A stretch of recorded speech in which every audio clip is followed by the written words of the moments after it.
महाकुंभ का काला सच। वो बातें जो कोई नहीं बताता।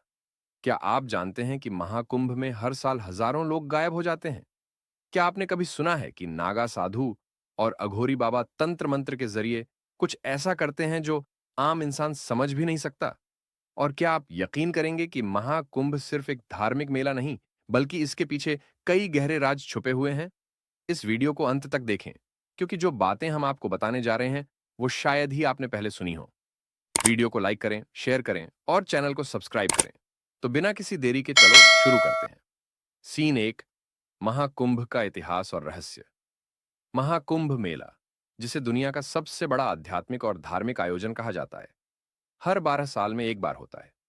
कहा जाता है कि यह मेला सिर्फ एक साधारण आयोजन नहीं, बल्कि ऊर्जा और शक्ति का संगम है।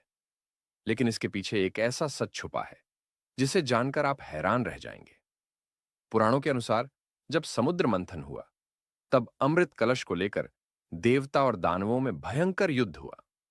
उस समय 4 स्थानों पर अमृत की बूंदें गिरीं: प्रयागराज, हरिद्वार, उज्जैन और नासिक। इन्हीं स्थानों पर हर 12 साल में महाकुंभ का आयोजन किया जाता है। लेकिन क्या यह सिर्फ एक धार्मिक कथा है, या इसके पीछे कुछ और गहरा रहस्य है? सीन टू, कुंभ में गायब होते लोग, सच या साजिश? आपको जानकर झटका लगेगा कि हर महाकुंभ में हजारों लोग लापता हो जाते हैं।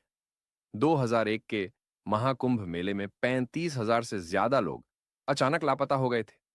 2013 में यह संख्या और भी ज्यादा थी। तो सवाल उठता है कि ये लोग कहां चले जाते हैं? कुछ लोग कहते हैं कि वे खुद ही दुनिया त्याग कर संन्यास धारण कर लेते हैं, लेकिन कई बार इनका कोई सुराग तक नहीं मिलता। क्या इसके पीछे कोई गुप्त संगठन काम कर रहा है? कुछ रिपोर्ट्स में यह भी दावा किया गया कि नकली साधु संतों का एक गिरोह लोगों को किडनैप कर तंत्र मंत्र के लिए बलि देता है।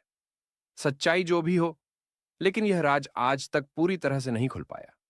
सीन तीन, नागा साधु, शक्ति या रहस्य। नागा साधु, जो महाकुंभ में सबसे ज्यादा आकर्षण का केंद्र होते हैं, वे कौन हैं? इनके बारे में कहा जाता है कि ये साधु कई वर्षों तक ध्यान में लीन रहते हैं और कुछ तो मृत्यु के बाद भी जिंदा रह सकते हैं। क्या आप जानते हैं कि नागा साधु आम लोगों के बीच नहीं रहते? ये हिमालय की गुफाओं में साधना करते हैं और महाकुंभ के दौरान ही बाहर आते हैं। कई लोग कहते हैं कि इनके पास ऐसी शक्तियां होती हैं जो आम इंसान की समझ से परे हैं। क्या यह सिर्फ एक भ्रम है, या इनके पीछे सच में कोई रहस्य छुपा है? सीन चार, महाकुंभ में होने वाले गुप्त अनुष्ठान। क्या आपने कभी सोचा है कि महाकुंभ में आधी रात को क्या होता है? रिपोर्ट्स के मुताबिक हर महाकुंभ में कुछ ऐसे अनुष्ठान होते हैं जिन्हें आम लोगों को देखने की अनुमति नहीं होती। ऐसा माना जाता है कि कुछ अघोरी साधु यहां काले जादू और तंत्र मंत्र के गुप्त अनुष्ठान करते हैं। कुछ गवाहों का दावा है कि उन्होंने रात के अंधेरे में ऐसे अनुष्ठान देखे हैं जिनमें इंसानी खोपड़ियों और हड्डियों का इस्तेमाल किया जाता है। तो क्या सच में महाकुंभ में कुछ ऐसा होता है जो हमें बताया नहीं जाता? सीन फाइव, क्या यह सब सच है या सिर्फ अफवाहें? अब सवाल यह उठता है कि क्या महाकुंभ का यह काला सच हकीकत है, या सिर्फ डर फैलाने वाली बातें हैं? कुछ लोग इसे अफवाह मानते हैं,